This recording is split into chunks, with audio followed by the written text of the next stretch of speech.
When I was 2 years old, just looking up in the skies, I was like, how can I get there? Being in the Caribbean, I didn't see how that was possible. So slowly I started letting that go. But the universe was really calling me. I want to be an astrobiologist, and that seemed like it was impossible. But ideas are very powerful. I was in the Olympic Games in 1972. I've always enjoyed being an adventurer. I was flying with my daughter, and there was an ad that popped up. Would you like to become an astronaut? Would you like to go to space? And I said yes. John is one of the most incredible people I've ever met. The fact that he's been following this company for 18 years just for this moment, I think that's very special. For some reason, I seem to attract myself to these experiences. But when I got diagnosed with Parkinson's, I thought, well, that's it. They're not going to accept me. The fact that I'm now going to space with Parkinson's is completely magical.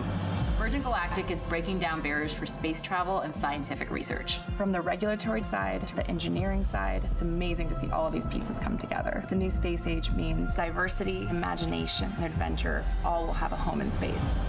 We've built a space line, and now it's time to go. This is revolutionary. My name is Anastasia Mears. My name is John Goodwin. Keisha Shaha. I'm the first person from Antigua to go to space. For me to go into space is hopefully inspirational to all people. It really does just connect everyone. This is for all of us. Space for all opportunity. We all need to get out of our comfort zone, try new things, to believe in ourselves. These are pre-space tiers. This is standard issue tiers, totally required to go into space. Welcome, everyone, and prepare yourself. There will definitely be pre-space tears. Thank you for joining us on this momentous day as we bring you coverage of our first private astronaut commercial spaceflight, Galactic 2. I'm Sarisha Bandla. I run research operations and government affairs here at Virgin Galactic, and I had the privilege of becoming astronaut 004 on our Unity 22 test flight. We're coming to you live from our home at Spaceport America, set in the beautiful state of New Mexico here in the U.S. Days like today don't come around all too often.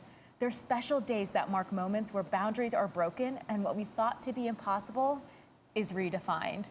As you saw in the intro, the crew aboard our first private astronaut flight today are unique. They're history makers. They're not only achieving their own dreams, but they're also inspiring the entire world. On board, we have the first Olympian to go to space, the first astronauts from Antigua and Barbuda, the first mother-daughter duo to fly to space, and the youngest astronaut in history. And also, one of my personal favorites, this is the most women ever in a single space flight, and our mission is also majority female, which is huge given that less than 100 women have gone to space total in our history. The list goes on for this incredible crew, and I can't wait for you to get them to know them more on this show. But first, let me introduce you to my co-host, our Mission Insights Specialist, Jonathan Ritchie. For those of you who have joined us before, you know that our Mission Insights Specialist will give you live play-by-play updates direct from Mission Control. So thanks for joining us again, JR. Thanks, Sarisha. What a pleasure it is to be in the studio with you today. I can't wait to get into this flight and share it with all of our viewers across the world. It's an absolute pleasure to have you here in the studio. And thank you. Can you tap into that special power of yours and give us an update on our crew and our vehicles? Yes, I can. So, as you can see, the vehicles are already airborne. We have, earlier this morning, observed a perfect takeoff from our runway here at Spaceport America with Eve, the mothership, piloted by astronauts Nicola Pacelli and Mike Masucci. Mothership Eve has completed the climb to launch altitude, which for today's flight is 44,500 feet. But in addition to that launch altitude, there's also a designated launch point within the airspace. Everything is looking fantastic. As I said, we're already at altitude. We're at 46,000 feet right now, and just a beautiful view you get from up there. I imagine our crew are taking it in, and they're preparing themselves as we get closer and closer to that big moment. Amazing. I can feel the anticipation, and I'm not even on board. Now, the individuals today on board bring with them a wealth of diverse motivation and wonderful stories that make them one of the most extraordinary crews to ever fly to space. And when I say it out loud, I really just can't help but feel immense pride. It's always been Virgin Galactic's core mission to broaden access to space, giving more people from all corners of the globe more opportunities to experience the wonder and awe of space travel. And today really feels like the start of something very special. Now, on board first, we have John Goodwin, an Olympian and one of the first Virgin Galactic ticket holders. He's waited 18 years for this. John is joined by Keisha Shahoff and Anastasia Myers, a Caribbean mother-daughter duo who won their seats in a draw that raised funds for nonprofit Space for Humanity. These three remarkable individuals show that the barriers that once existed to becoming an astronaut are being broken down. Now, to date, fewer than 700 people have traveled to space. And not only that, but the rich diversity of humankind is still really truly to be represented. And we're here to change that, beginning with an 800-strong community of future astronauts that come from astonishing 60 different nations across the globe. And some of them will be the first of their nation to experience space. And that is certainly true of today. And I know we have a lot of future astronauts joining us from around the globe here on our live stream. So a huge shout out to all of our future astronauts in that incredible community. You know, Sarisha, that's what I really love about Virgin Galactic. We're allowing people that chance to realize the dream of going to space, a dream that I hope to realize myself one day. I know you'll get to space one day, JR. I'm excited. Now, as I mentioned earlier, Keisha and Anna will be the first ever Antiguan astronauts. Now, historical occasions like this bring communities together. The whole island is celebrating this milestone, including guest Prime Minister Gaston Brown and Virgin's founder, Sir Richard Branson. And we're going to go live to Antigua, where our very own astronaut 006, Christopher Huey, is at the celebration. Chewie, what's it like over there?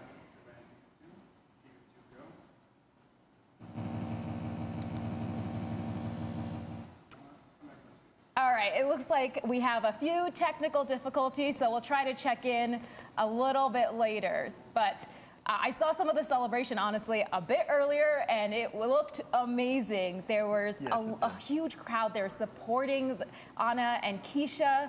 We saw Chewie give a presentation about the flight to the crowd. It just looked like all of them were having an incredible time. So we'll try to check in a little bit later. Now, we know that space has this amazing ability to bring people together, and that was on full display in Antigua. But there's also a lot of other parties going on as well. And we'll go in and check on those a bit later. So, it's just couldn't be more excited. Now, what looks like, let's go and check in on the people on board. Their stories are so inspiring, and I can't wait to get to go into their stories and have our entire audience join them on their journeys. Now, John Goodwin, let's start with astronaut 11, an Olympian and one of our first ticket holders. Let's take a look at John's story. I've been waiting a quarter of my life on this Earth to go into space. I'm 80 now. The fact that I'm now going to be doing this, it's completely magical. I watched the landing on the moon with great interest in 1969, and it's incredible to think that I'm here. John is such an interesting man. He is one of the most incredible people I've ever met. He's such a daredevil. This guy lives. I kayaked in the Olympic Games in 1972. I organized an expedition of 14 people. The record still stands today. I seem to attract myself to these sort of things.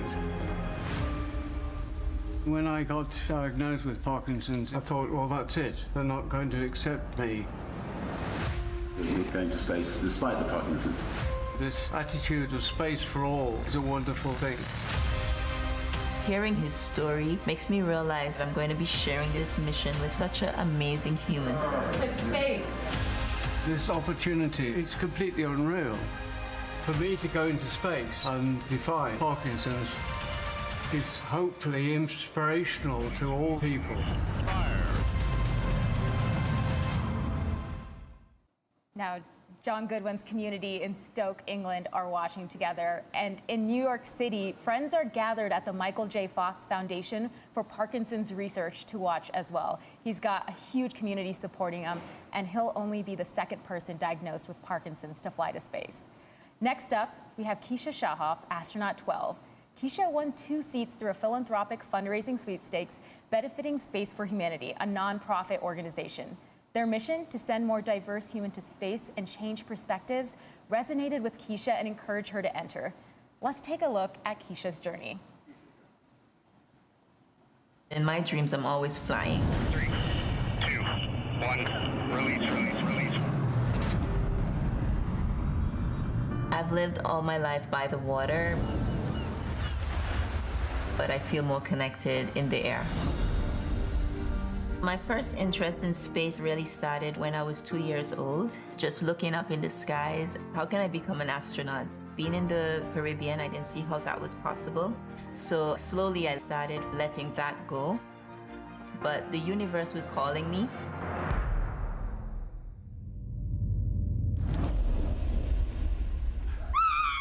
You're going to space! So you would be the first astronaut from Antigua, of course. Making history. You're making history.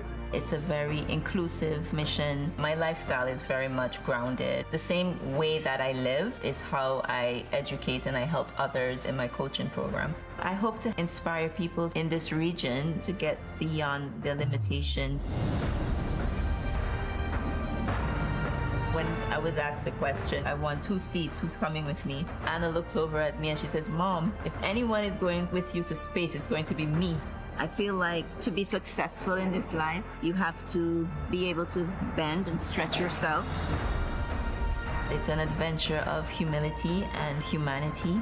How can we come together to make this realistic for everyone? This is our mission. This is for all of us. Okay, Keisha's reaction to being told she's going to space just embodied an incredible amount of excitement. And to make Keisha's experience even more remarkable, she chose her youngest daughter, Anastasia Myers, astronaut 13, a college philosophy and physics student, to be her companion. Let's get to know Anna. Every time I look at the stars, it almost feels like I have a place in the universe. It reminds me that like everything happens for a reason. I've always been interested in any sort of science. I think it was in about grade 3 or grade 4 we started learning about astronomy. That made me so deeply interested in finding out what else is out there. I'm studying philosophy and physics in University of Aberdeen in Scotland. I want to be an astrobiologist. That thought seemed like it was so almost impossible. I do believe if she puts her mind on whatever it is she wants, I know she will achieve it. Hi, Anna. You and your mother are going to space. Anna, we won! I know I am very young. There's so many other people like me wanting to do something involving space and don't think that they actually have the opportunity to do that. Virgin Galactic's mission is to expand this to civilians. Ideas are very powerful. We all need to get out of our comfort zone, to try new things, to believe in ourselves. I mean, when I said this crew is incredible, might have been an understatement. They're absolutely extraordinary. Yes, they are.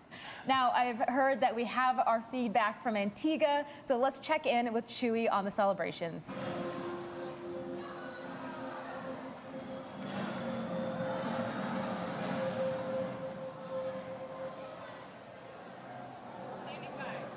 Make sure they know to bring the audio down. All right, testing. 1, 2, 3. Am I in? We're good?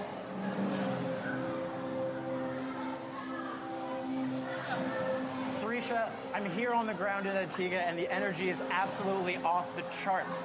Now, we're coming right off the heels of Carnival, and we are gathered here for an amazing watch party where the people are gonna go crazy. Space has this amazing ability to bring people together, and we've got waving flags, we've got music, we've got dancing, maybe a little rum, I don't know, but everyone here is really excited for Keisha and Anna. Back to you in the studio, Sarisha. Amazing. I can feel the celebration. It's amazing. I can feel the energy. It's incredible. Now, going to our pilots who are going to be taking our dynamic crew to space, I want to introduce our commander of Unity, astronaut CJ Sturkow, a retired Marine test pilot and former NASA astronaut. Sturkow is a veteran of 4 space shuttle missions and 3 Virgin Galactic Unity missions. He's the first person to launch to space from 3 different states. Piloting Unity today is Kelly Latimer, who has logged more than 6,700 hours in her 32-year flying career. Kelly also operates as our Senior Director of Flight Test. This will be Kelly's first space flight, and she'll become one of only a handful of women to pilot a commercial spacecraft. And joining the crew in the cabin is my fellow Unity 22 crewmate, Beth Moses. Beth is our chief astronaut instructor, overseeing all the training and preparation of the Galactic 2 crew. Beth is flying with the crew to continue to evaluate the spaceflight experience for our future astronauts. Now, speaking of our future astronauts, JR, how are we looking? Well, we are about 4.5 minutes out from release. That's an estimate based on our expected time of arrival at the release point, and that gets closer and closer to being accurate as we get closer and closer to that release point. So at this point, 4.5 minutes out, that's a fairly accurate estimate. All right, you know, spaceflight is not just a trip to space. I know we're following our crew to their release altitude, but it's an experience that starts well before the rocket lights. And this crew has an amazing amount of supporters behind them. Their friends, families, and communities around the world they're inspiring. Let's take a look at some special messages sent in for this crew. Former NASA astronaut Ron Guerin here. I can't wait for you to hear. 3, 2, 1, release, release, release. Keisha and Anastasia, good luck on their space trip. Hello, John. You truly are an inspiration. My heartfelt wishes for a safe and a meaningful spaceflight. Remember that you carry with you the dreams of so many others as you carry us all closer to the stars. Anastasia, now you are representing the University of Aberdeen in space. I'm just sending a message to all the students and the community that our dreams can come true. Congratulations to my cousin Keisha. I'm so happy you put the energy out there, and Virgin Galactic, you caught it. We knew you were born to fly. You're going to be inspiring a whole generation of young Antiguan and Barbudans. Hi, I'm Keisha. I miss you a lot. And I'm happy your dream came true. Good luck to the entire crew, and especially Anna. We're so happy for you. We're supporting you, and we're all here for you. This is just a huge historic moment. I'll be watching from here in Australia. Here in the UK. From Antigua. From Iceland. From Edinburgh. Godspeed. Bring me back a Mars bar. Now, as astronaut Ron Guerin said, at this point, we're getting close to our release point. So I'll turn it over to our Mission Insight specialist, Jonathan Ritchie, to take us through some of those final checks and talk us through what happens after release as well. Thank you, Sarisha. So at this point, the pilots are ensuring that the spaceship is in its launch configuration. You know, after I just said that time estimate's pretty accurate at this point. Well, we went and adjusted it. So we're about 3.5 minutes out right now, and currently conducting our L-4 checks. That's a series of checks that we accomplish at designated points on our flight profile to ensure that the spaceship is go for launch. This is also when Spaceship Unity will isolate its air supply from Eve and prime the rocket motor by opening the backup oxidizer valve. Once these actions are complete, the pilots will seek clearance for release from the MCC, that's shorthand for the Mission Control Center. The MCC team consists of experts across various departments and disciplines within the company, and they're verifying these checks with our crew every step of the way. For me, this is where I really start to feel the anticipation building and get excited. I can only imagine what it'd be like to be on board right now. This is really the time when the anticipation builds. All you're thinking about is that release point and getting into that boost, and honestly, getting into space. It's gonna just, it's so exciting.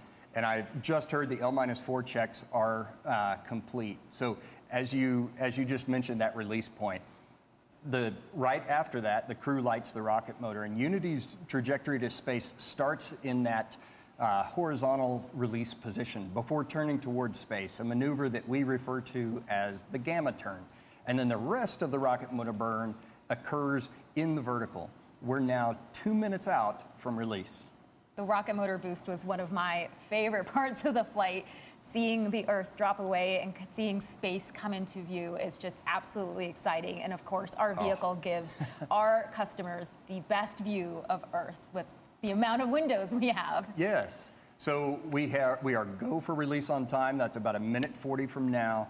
As you mentioned, that view from Earth, when the rocket motor burn is completed, the pilots will command the ship to feather. That's rotating the tail and the aft section of the wing up to about 60 degrees. And that starts a backflip maneuver for our spaceship. And it orients the vehicle such that all of those windows overhead are providing just a fantastic view for everyone on board to be able to look down at the Earth below. All right, so we're about 1:10 away from release at this point, 1 minute. And I can see the crowds in Antigua, and they're excited. I can see the crowds here at Spaceport America getting ready to cheer our crew on their ascent to space. So the last set of checks that will be done, we refer to as the L-30, or 30 seconds to release. And that's when the Spaceship Unity pilots ready and arm the launch pylon. And that allows, once we get to the designated point in our flight profile, for the mothership pilots to engage the release and set Unity free. We're now 30 seconds away from release.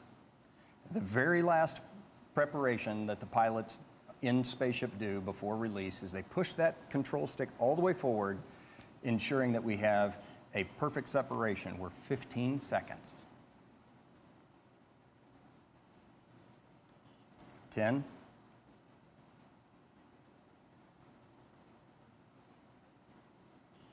5, 3, 2, 1, release, release, release.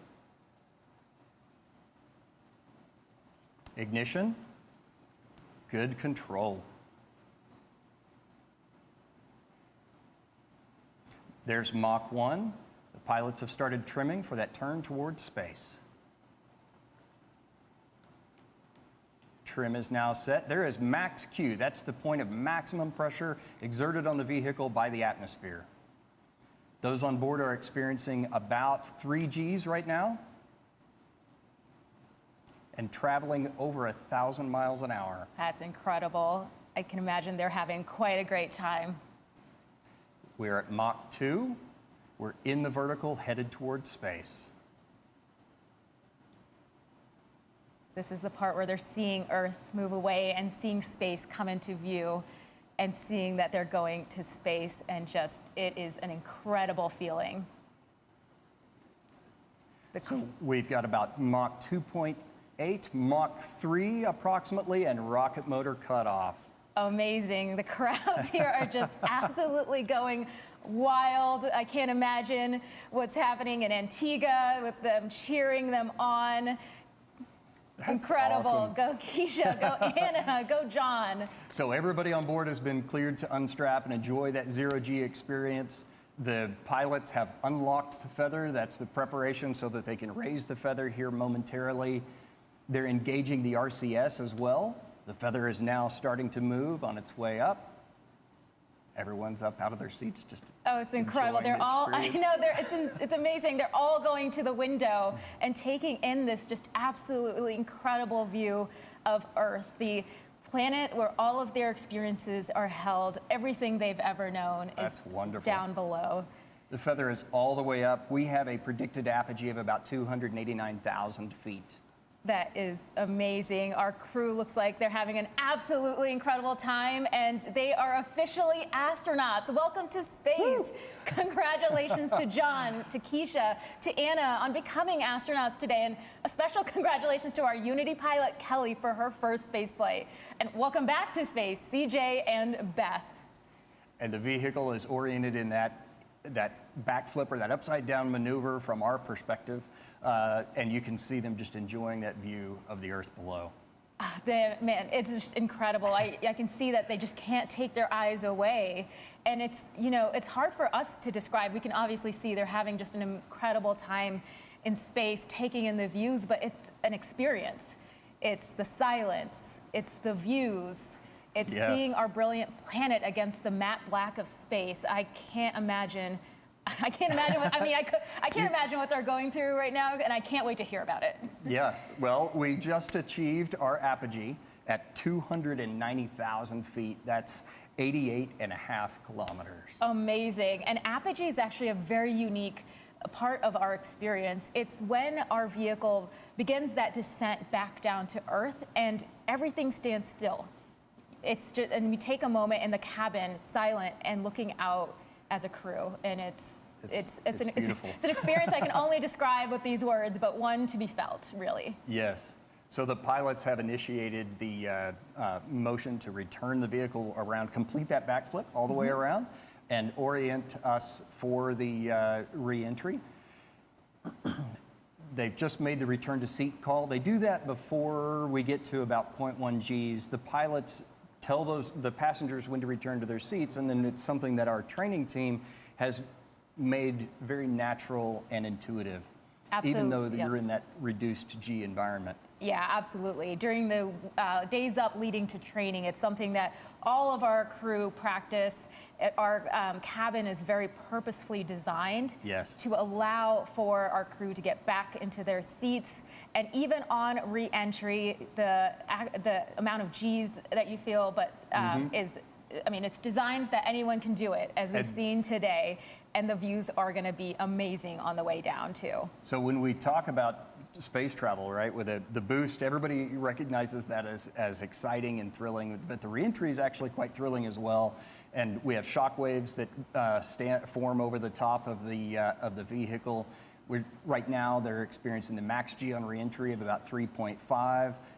We're supersonic, so if you're outside here at the Spaceport America, you should hear a double sonic boom as spaceship once again breaks the sound barrier on re-entry. We just passed subsonic.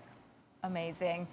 And the crowds, again, are just cheering on our entire crew. They're going to be able to see the vehicle as it comes down to land, and our crew here are also going to be they're going to be able to see Spaceport America. They're going to be able to see their, see that their family and their friends are there cheering them on as they come back and return to Spaceport America. So we've passed below 60,000 feet. Once we get to about 53 to 55,000 feet, we'll command the feather down. That'll result in the nose of the spaceship dropping. And then once the feather is down and locked, which it's now moving, the crew will pull back on the stick and make a gentle return to level flight. I remember during the re-entry, I just could not stop looking out the window. The landscape of New Mexico is just very indicative of this planet. It's beautiful, and it's really just amplifies going to space, looking down on just the beautiful planet you've just left. And the feather is now down and locked. So the pilots are starting that gentle pull back to straight and level flight. Spaceship is now a glider. So it's all about balancing that potential and kinetic energy. If they want to go faster, they push the nose down. And if they want to go slower, they pull back and bring the nose up. It's absolutely incredible. G2 is a flight for the history books. The crew on board are on the leading edge of broadening space access and are taking the first steps in hopes that others may find it easier to follow their lead. Now, Keisha and Anna have become astronauts today thanks to Space for Humanity, whose mission is to expand access to space for everyone. And to talk more about their mission and their purpose, we actually have a special guest in the studio, Space for Humanity's Executive Director, Rachel Lyons. Rachel, welcome to the studio. Thank you so much for having me, Sarisha. It's such an honor to be here. Oh my gosh, you must just be absolutely pumped. So before we talk about Keisha and Anna, I know we all want to, I wanted to ask, could you tell us about Space for Humanity's mission? Absolutely, yeah, and I am so excited. The team is so excited. It's such a dream come true to see this happening, to see Keisha and Anna and John going to space. I'm like pinching myself here watching this whole thing come to fruition. And so Space for Humanity, we're a nonprofit organization founded by Dylan Taylor, who's a space investor and founder and CEO. And our mission, as you have been mentioning, is to sponsor people from all over the world to go to space. Yeah. Also, as you guys have both been mentioning, when people go to space and they look back down at our planet as this interconnected, fragile, beautiful, finite planet, it changes a person's perspective forever. Yeah, as you spoke about so beautifully, yeah. And so we're really passionate about giving that perspective to as many people as possible by sending people who can be representatives for different areas and nations and places that haven't necessarily had exposure to this.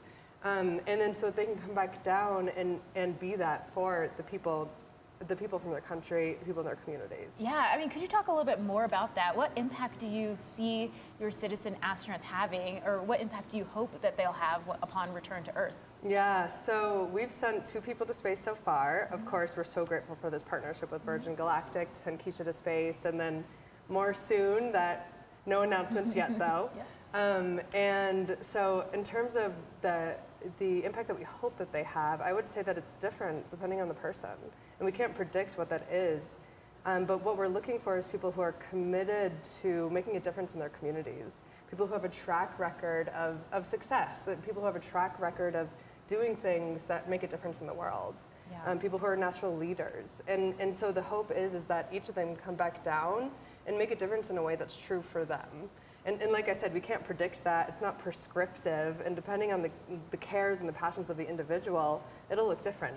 Absolutely. And so that's the cool thing about Keisha and Anna going to space and just watching, the people that are impacted and their unique message that Virgin Galactic has done such a beautiful job of capturing. It's just amazing to watch. Yeah, I mean, actually, speaking of Keisha and Anna, you've seen their journey from when they were selected. You were there. Yeah. So maybe you could talk about, being there, Keisha's reaction to her journey, training for spaceflight, being here on site, and then you saw her go to space. What impact have you already seen that journey make? Yeah, so we were there just about 2 years ago, a little bit less than 2 years ago now. Myself, Richard Branson, some other Virgin Galactic team members, and other people that were part of the campaign. And so I had the honor of going to Keisha's house And we knocked on her back door and we surprised her. And Bridget Branson's face just, greeting her when she opened the door. That's where we saw the screen. Yeah, exactly. That's you saw in person. Exactly. And so, that was a dream come true, because that was the first time we had ever given someone a ticket to space. That's incredible. And so to watch this now 2 years later, and also to watch the impact that she's having on Antigua. I mean, I've been to a handful of space launches at this point, and I don't think I've ever met someone from the Caribbean at one of these space launches. And so now there's reporters, there's people from Keisha's community, there's people who are telling me what their flag means and what it means for them as a nation to have Keisha be going to space, Keisha and Anna. Yeah. It's incredible to watch, and she is an inspiration. They are both inspirations for so many different demographics, so many different groups of people, and as I mentioned before, their messages are profound already, and they haven't even seen the Earth from space yet. Yeah, I mean, they represent such an incredible community. Of course, Antigua, Barbuda, Caribbean, mothers, daughters, college, university students, women.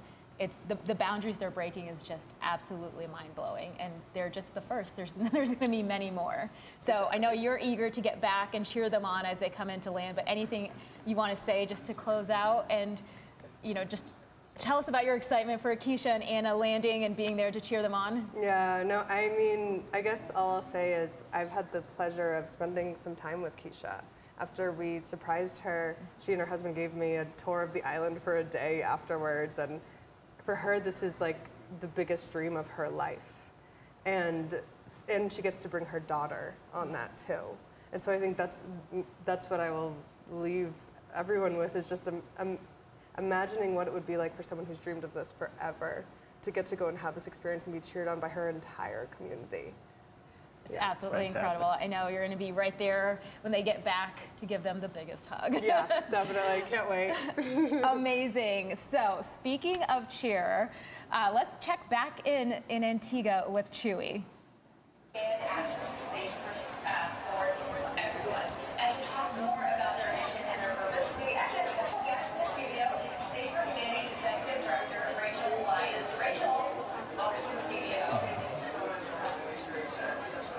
Oh my God, you must just be absolutely pumped. So before we talk about Keisha and Anna, we all want to, ask, could you tell us about Space for Humanity? Srisha, I'm here with the Prime Minister of Antigua and Barbuda, and we just witnessed something absolutely amazing. Prime Minister, what does this mean for Antigua and Barbuda? Well, it's the most significant event for the people of Antigua and Barbuda and the Caribbean. This is certainly a major achievement, and an achievement that will help to inspire great ambitions of the Antigua and Barbudan people. We're very proud of the courage and certainly the resilience of Keisha and her daughter. And we are just very happy. Thank you. As you can see, sorry. Thank you, Mr. Prime Minister. Yeah, so sorry. 20 minutes past. We're good. 20 seconds goes fast. All right, we got it.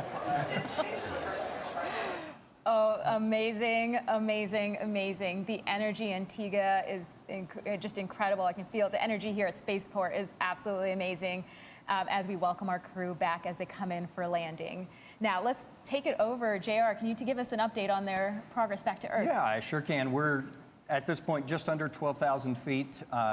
Kelly was at the controls there for most of the glide. CJ has just resumed control of the flying the spaceship. So the approach checks are in work. They've planned to manage their energy management as you do with a glider, and now hitting those waypoints as they come in to runway 34 here at Spaceport America. So that's south to north on the runway. For those non-pilots tuning in, those numbers represent the first two numbers on the magnetic heading of your compass. So 34 is 340 degrees.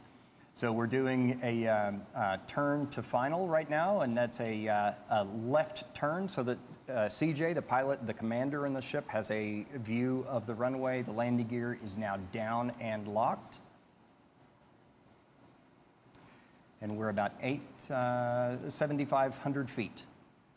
Amazing. Again, I've said this before many times, but the crew have this incredible view, not only of the Mexican landscape, but of our spaceport facility, which is this incredible facility where they spent the last few days bonding with their crew and training with their crew. So, of course, it holds a special part in their hearts, and they get to see that view on their way down. So we're 1,000 feet above the runway. The runway here is about 4,500 feet or 500 feet. Pre-flare, that's pulling the nose up and taking advantage of the ground effect. It's extra lift you get when you're close to the ground. We've crossed the threshold. That's the beginning of the runway.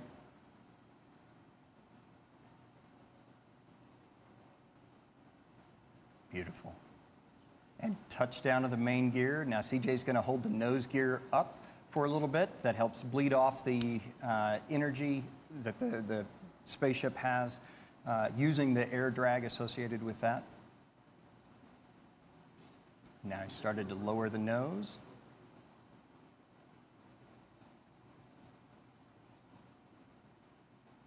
And the nose gear is now down. So at a designated airspeed, the pilots have the option to apply the brakes or not. They can let the vehicle roll to a stop. We have plenty enough runway here. They are applying the brakes today, so. We have 12,000 feet of runway here at Spaceport America. 12,000 feet of runway and 200 feet wide, so plenty of room. And full stop. Woo! Oh my gosh, amazing. That is absolutely incredible. What a beautiful landing. Congratulations to everyone on board. We saw beautiful flying from our Eve crew and brilliant work by our chase pilot, all of whom are still in the air right now. Thank you to everyone on the ground here at Spaceport America who made this day possible. Continue following us on social to hear more about our incredible astronauts and see more from this incredible flight. Now, we'll continue the celebration here as we wait the arrival of our other vehicles. Our astronauts are envoys of hope, curiosity, and progress. The more who are able to have that experience and go back to their respective diverse communities, the bigger effect it'll have on the next generation of dreamers for the care of our home planet and the people that inhabit it. G2 crew has demonstrated that the future of spaceflight is not only for pilots and engineers, but for artists, science, athletes, anyone that wants to embark on this journey. So wherever you are on planet Earth, we thank you for watching, and we'd love for you to join us on one of our upcoming future missions. Please join the celebration on social, or head over to our website to learn more about this mission and how you can embark on your own journey to space. Thanks, everyone. Thank you for joining us.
Good morning, everyone.